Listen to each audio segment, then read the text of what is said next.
प्रबंध सुचारू होता है, दान आने से अच्छे कार्य होते रहते हैं। और गृहस्थ ने आरंभ परिग्रह करके जो पाप कमाया है वह दान पूजा के निमित्त से उसका धुल जाता है। आज आप सभी लोगों ने बड़ी उदारता का परिचय दिया, बहुत अच्छी संयोजना के साथ, बहुत अच्छे भावों से आप सबने ये पुण्याश्रव किया। मुझे एक संदर्भ याद आ गया, सन 1980 का, मैं घर में ही था। सुभाष जैन करके एक बहुत अच्छे कार्यकर्ता थे, खमरिया वाले कहलाते थे, अभी भी त्यागी वृत्तियों का और संघ में उनका बहुत सेवा भाव रहता है। उन्होंने आचार्य श्री के साथ रह करके कुछ समय ग्रीष्म काल में बहुत अच्छी व्यवस्थाएं बनाई संघ की, और उनको ड्यूटी ये मिली थी कि आचार्य श्री के गेट के यहाँ पर ही खड़े रहना, जब अनुकूलता हो तो सभी को दर्शन करने देना, चरण स्पर्श की अनुकूलता हो तो देना, लेकिन दिन भर नहीं, समय समय पर सभी को, बाकी स्वाध्याय चल रहा है, सामयिक चल रही है, आदि आदि आचार्य श्री कुछ भी अपने कार्य में लगे, उस समय थोड़ा रोकना पड़ता था लोगों को, और उन्होंने ये ड्यूटी बखूबी निभाई। बिहार का समय आया आचार्य श्री का, तो सभी लोग, कोई गलती हो गई हो तो क्षमा करना, कोई गलती हो तो प्रायश्चित दो, ऐसा आदि गुरु के सामने भाव प्रकट कर रहे थे। तो वो भी गए, सुभाष भी, मुझे गुरुदेव मुझे भी कुछ प्रायश्चित दे दो। क्यों, किस बात का प्रायश्चित चाहिए है? बोले गुरुदेव ऐसा है कि बहुत लोग चाहते थे हमें ऐसा मिले, हमें ऐसा मिले, पैर छूने को मिले, आहार देने को मिले, और आचार्य श्री के जब कभी आए तभी दर्शन मिल जाएं। तो जरा कार्यकर्ताओं के नाम पर मुझे ड्यूटी मिल गई, बड़े लोगों ने ड्यूटी दी थी, तो मैं बार बार रोकता रहा लोगों को, और मुझे ऐसा लगता है लोगों को रोका तो उनके परिणाम दुखी हुए होंगे, तो मुझे पाप तो लगेगा कुछ ना कुछ। आचार्य श्री बताओ, और पाप लगा हो तो प्रायश्चित दे दो। तो आचार्य श्री कहते हैं तुम्हारे मन में सद्भावना थी, दुर्भावना का कोई काम भाव नहीं था। सद्भावना से भर करके व्यवस्था की दृष्टि से यदि तुमने अपने कर्तव्य को किया है तो कर्तव्य भी तुम्हारा धर्म था, और उसमें पाप का बंध नहीं है, बल्कि मेरा आशीर्वाद है। ऐसे कार्यकर्ताओं से ही प्रबंध अच्छा चलता है। मुझे उस समय का संदर्भ याद आया। तो हम लोग भी कभी कभी आचार्य श्री के पास रहने पर कई श्रावकों को मना कर देते, कई ऐसा करते, तो कभी ऐसा लगेगा हमको भी, तो आचार्य श्री कहते नहीं, इसमें पाप का बंध नहीं होता। एक तो ये प्रबंध है सुचारू व्यवस्था बनाने के लिए। मान लीजिए अब इतने पात्रों ने, 60-62 पात्रों ने आज अब शांति धारा करने का सौभाग्य लिया, और उनके साथ में सारी समाज के बंधु भी आके खड़े हो जाएं और ये करने लगे, वो करने लगे, तो व्यवस्था बनती नहीं है। सद्भावना तो सभी के प्रति है, और मैं तो चाहता हूं कोई समय निकाल करके ऐसा कोई शिविरार्थी नहीं बचने दूंगा कि जो शांति धारा में हाथ ना लगाए। वो समय भी निकालूंगा, वो रास्ते भी अपने पास हैं, लेकिन प्रबंध के समय प्रबंध, और जिस समय कभी कभार भावना है तो फिर सभी को। ऐसा कोई भी शिविरार्थी पुरुष यहाँ नहीं रहेगा जिसने धोती दुपट्टा पहना हो और हमारे मंत्रों में, शांति धारा में उसे हाथ लगाने ना मिले। ये चीज हम लोग समझते हैं, लेकिन समय समय पर, हर समय नहीं। और इसी सद्भावना से भर करके धर्म की प्रभावना होती है, जिन शासन की महिमा बढ़ती है। आज त्याग का दिन है, त्याग तो आप निरंतर कर ही रहे हो, अब और ज़्यादा क्या त्याग कराएं। हालांकि त्याग में भी आदमी सोच समझ करके ही करता है, पूरा त्याग नहीं करता है। दान कैसा होता है? दान तो अंदर देख करके होता है, ऊपर ऊपर का निकल जाए और जड़ बराबर मजबूत बनी रहे, दान उतना ही दिया जाता है। जड़ को हिलाया डुलाया नहीं जाता है, समूचा नहीं दिया जाता है। दान इसी का नाम है। अपनी अनुकूलता देख करके, अपने परिवार के प्रबंध का ध्यान रखते हुए जो कुछ अनुकूल बनता है उतना दे दिया। एक जगह लिखा गया कि दान तो पौधों के ऊपर ऊपर की पत्तियों को तोड़ करके दिए जाने वाला है। पत्तियां निकाल निकाल करके दे दी, डालियां और जड़ें तो अभी सारी मजबूत हैं। जिसने जितना दिया है उसने अपने हिसाब से ही दिया है, पूरा निकाल करके तो किसी ने नहीं दिया, इसलिए आपका दान माना जाता है। लेकिन चाहे ज़्यादा हो चाहे कम हो, थोड़े बड़े का अंतर कुछ नहीं, जो जितना था सब कुछ अलग कर दिया तो वह श्रेष्ठ त्यागी की श्रेणी में आ जाता है, क्योंकि उसने अपने पास कुछ नहीं रखा। मुनि दीक्षा लेने के लिए चक्रवर्ती जैसा वैभव पहले इकट्ठा करो, उसके बाद में यदि मुनि दीक्षा लेंगे तो हम बड़े वाले महाराज माने जाएंगे, क्योंकि हमने बहुत सारा छोड़ा था। और भैया, चक्रवर्ती कोई सभी बनते हैं क्या? नहीं नहीं, हम तो पहले बहुत इकट्ठा करेंगे, उसके बाद जब छोड़ेंगे तो बिल्कुल नाम ऐसा हो जाएगा और बहुत बड़ा त्याग किया है। आचार्य महाराज कह रहे हैं, पाप करके इतना ज्यादा इकट्ठा करके फिर त्याग करने की अपेक्षा हिंसा आरंभ करके उतना इकट्ठा ही मत करो, जितना है उसी को अलग कर दो। तो फिर दान हमारा छोटा माना जाएगा, त्याग हमारा छोटा माना जाएगा। थोड़ा बहुत था और थोड़ा बहुत छोड़ दिया तो छोटे वाले महाराज माने जाएंगे। नहीं, त्याग में कितना किया है कितना नहीं किया ये महत्वपूर्ण नहीं है, जितना था उतना सब अलग कर दिया, आगे किसको कुछ पाने की अपेक्षा नहीं है। ये महाव्रतों का संकल्प माना जाता है। महाव्रत उसी का नाम है कि महान पुरुषों के द्वारा जिन व्रतों को धारण किया जाता है वो महाव्रत होते हैं। महाव्रत वो होते हैं कि सामान्य व्यक्ति यदि उन्हें धारण कर ले तो सामान्य साधारण व्यक्ति भी महान बन जाता है, और व्रत अपने आप में महान है ही, इसीलिए इनको महाव्रत कहते हैं। दान में और त्याग में थोड़ा सा अंतर है। दान गृहस्थ प्रतिदिन करता है और उसी दान को गृहस्थ का त्याग कह दिया गया है, क्योंकि उतना दान करने में भी उसकी निर्लोभता आती है। एक व्यक्ति इतना लोभी प्रकृति का होता है कि आय के साधन उसके बराबर हैं, फिर भी कुछ निकालना नहीं चाहता है, धर्म के नाम पर देना नहीं चाहता है, पूजा प्रभावना में लगाना नहीं चाहता है, सामर्थ्यवान है फिर भी देना नहीं चाहता है। एक व्यक्ति ऐसा है, इतनी उदार भावना है कि रोज कमाने खाने वाला भी देना चाहे तो दे देता है, वो भी दान पुण्य में आगे बढ़ता है। इसका मतलब ये नहीं है कि जो बहुत संपन्न होते हैं वही दान देते। अच्छे अच्छे करोड़पति भी न खाते हैं और न किसी को खाने देते हैं। अच्छे अच्छे करोड़पति भी चमड़ी चली जाए तो चली जाए, गांठ की दमड़ी नहीं निकलना चाहिए। ऐसे लोभी प्रकृति के बड़े बड़े करोड़पति अरबपति भी देखे गए, जो जीवन भर बस जोड़ते जोड़ते जोड़ते जोड़ते और अंत में सारा छोड़ करके चले जाते हैं।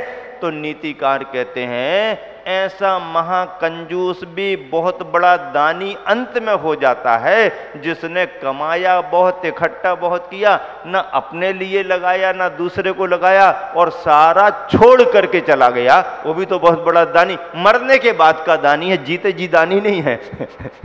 मरने के बाद का दानी माना जाएगा, जीते जी का दानी नहीं माना जाएगा। अरे मरने के बाद तो तुम क्या छोड़ोगे, तुम्हारा छूटना है। उसके पहले यदि तुमने थोड़ा भी निकाला, छोटा सा भी दिया, जीते जी अपने हाथों से अपने होशो हवास में दिया गया दान, दान की सच्ची पहचान को रखने वाला माना जाता है।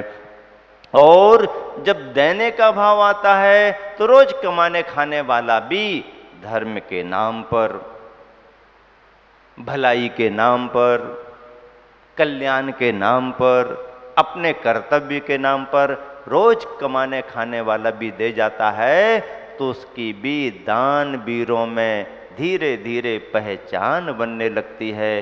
दान देने के लिए बड़े छोटे का कोई भेद नहीं होता है।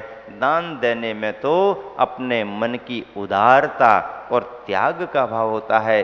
बिना निर्लोभ भाव आए, बिना मोह और मूर्छा को कम किए किसी की दान की प्रवृत्ति हो ही नहीं सकती है। ऐसे दान 4 प्रकार 4 संग को दीजिए। धर्म के क्षेत्र में पात्रों का ध्यान रख करके 4 प्रकार के दान, आहार, औषधि, ज्ञान दान में शास्त्र भेंट करना, शास्त्रों को छपाना, शास्त्रों को जिनवानी को पढ़ने के लिए प्रदान करना, अथवा उपकरण के रूप में ज्ञानोपकरण ग्रंथ शास्त्र हैं, संयमोपकरण में पिच्छी कमंडल है, मंदिर में दिए जाने वाले उपकरण हैं, मंदिर में लगने वाली धर्म प्रभावना की सामग्रियां हैं, ये सभी उपकरण दान में आते हैं। आहार दान, औषधि दान, उपकरण दान और अभय वशति का दान। वशति का दान जहाँ पर त्यागी वृत्ति स्वाध्याय साधना करें, जहाँ पर अतिथिगण आकर के निवास करें, जो मंदिर संस्थान के स्थान माने जाते हैं, इन्हें आवास अभय दान कहते हैं। और ऐसे दान गृहस्थ जन देते हैं। किन्हें देते हैं? देने वाले तो देते ही हैं, लेकिन किन्हें देते हैं? तुम्हारे दान का तब तक महत्व नहीं है जब तक कि उसे स्वीकार करने वाला पात्र ना हो। राजा श्रेयांश तैयारी करके रखे भी रहें, भरत चक्रवर्ती बाहुबली बढ़िया भंडार के भंडार तैयार करके रखें, अच्छी उत्तमोत्तम सामग्रियां भोजन आदि का प्रबंध करके रखें, और आदिनाथ भगवान स्वीकार करने को तैयार ना हो, तो तुम्हारे दान का महत्व क्या है? क्या महत्व है तुम्हारे दान का? तुम्हारे दान का महत्व तब तक नहीं है जब तक कि योग्य पात्र या योग्य स्थान न मिल जाए। इसलिए दान देने वाले दातार को भी दान देने के बाद कृतज्ञता ज्ञापित करते हुए आभार प्रकट करना चाहिए कि धन्य है आप जो हमारे लिए इस तरह दान का सुअवसर प्रदान किया। इस तरह का कार्य नहीं होता तो हमारे को दान देने का अवसर नहीं मिलता, हमारा द्रव्य सार्थक नहीं हो पाता। आदिनाथ भगवान का आहार जिसके घर जिस रूप में संपन्न हुआ, उसका आहार, उसका भोजन और दातार का भाव धन्य हो गया। औषधि, स्वस्थ हैं व्यक्ति तो तुम्हारी दवाई का मतलब क्या? नहीं, हमारे पास बहुत अच्छी दवाई रखी है लेकिन बीमार कोई नहीं मिल रहा, कुछ दिन को आप बीमार हो जाओ ताकि हमारी औषधि ऐसा कोई कहेगा क्या? नहीं नहीं, अच्छी वाली दवाई हमारे पास रखी है लेकिन कोई बीमार ही नहीं हो पा रहा, तो भैया एक आध 2-4 दिन को आप बीमार हो जाओ तो हम अपनी दवाई का दान कर दें, उपयोग कर दें। नहीं, डॉक्टर यदि रास्ते चलते मिल जाए और अंदर अपने क्लिनिक में से आवाज दे दे कि भैया बहुत दिन हो गए सेवा का अवसर नहीं दिया आपने, इसका मतलब क्या है? डॉक्टर कह रहा है भैया बहुत दिन हो गए आपने सेवा का अवसर नहीं दिया, तो सामने वाला कहेगा आप क्या चाहते हो, आकर के भर्ती हो जाए तुम्हारे यहां पर, हैं? क्या चाहते हो तुम? चलते फिरते ठीक नहीं लग रहे क्या? यदि डॉक्टर ऐसा कहता भैया बहुत दिन से सेवा करने का अवसर नहीं दिया, तो सामने वाले को बुरा लगता है। तुम क्या चाह रहे? मैं ठीक अच्छा दिख रहा हूं, अच्छा नहीं लग रहा हूं क्या तुम्हारे लिए? नहीं, डॉक्टर का ऐसा कहना उस समय जमता नहीं है। लेकिन यदि कोई अस्वस्थ हो गया है, कोई बीमार हो गया है और उसे यदि कोई डॉक्टर वैद्य मिल जाए तो उसको तो ऐसा लगता कि बिना ही दवाई के आधे ठीक हम हो गए।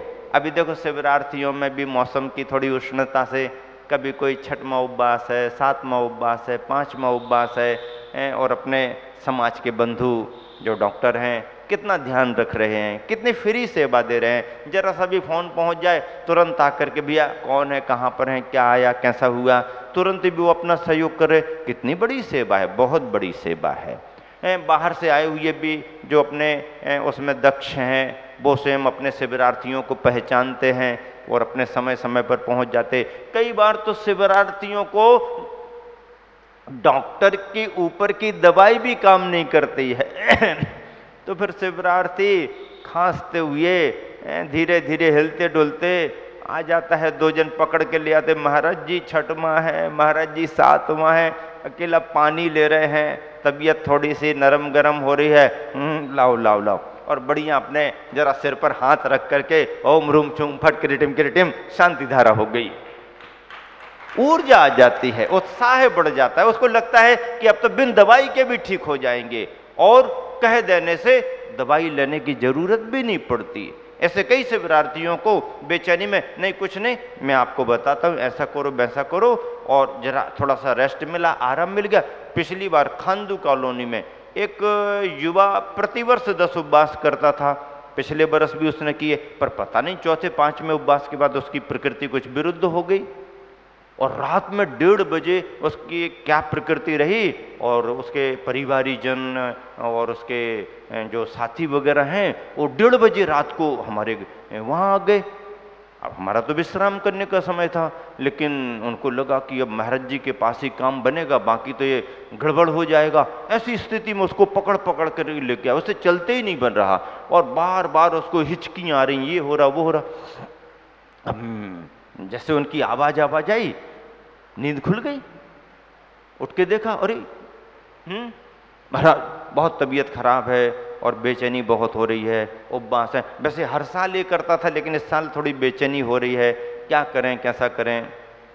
थोड़ी देर सोचा, उसकी तरफ देखा, विचार किया, इशारा करके बुला लिया, कमंडल लाओ, थोड़ा पानी लिया, लगा दिया, इशारा कर दिया, अमृत धारा लाओ, थोड़ी लगा दी, उसको बिठलवा लिया। ब्रह्मचारी लोग भी थे, उनसे कहा करो थोड़ा हवा करो, ये करो वो करो, और उसको इशारा कर दिया कि इसको यहीं सुला दो।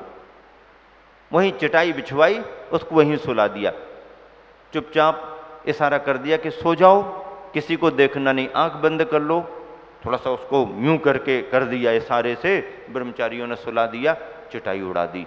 अब उसके मन में थोड़ा डर भी आ गया, इशारा कर दिया कुछ बोलना नहीं, सो जाओ। धीरे धीरे धीरे धीरे धीरे धीरे उसको राहत मिल गई, अच्छा सा लगने लगा। मैं बैठा रहा, देखता रहा कैसा लग रहा, और जब आधा पौन घंटा उसका निकल गया, उठा, हंसने लगा, नमोस्तु किया, बोले महाराज अब ठीक लग रहा, अब मैं जा रहा हूं। 1:30 बजे रात की बात। तो भैया वृत्ति के भाव से यदि किसी को संबोधन मिल जाए, कुछ सहारा संबल मिल जाए, तो उसके लिए तो दवाई से भी ज्यादा बढ़ करके, जब हवा काम नहीं करती है तो दवा काम कर जाती है। गुरुवर ने मूक माटी में लिखा, जब हवा काम नहीं करती है तो दवा काम कर जाती है, और जब दवा काम नहीं करती है तो गुरुओं की दुआ आशीर्वाद काम कर जाता है।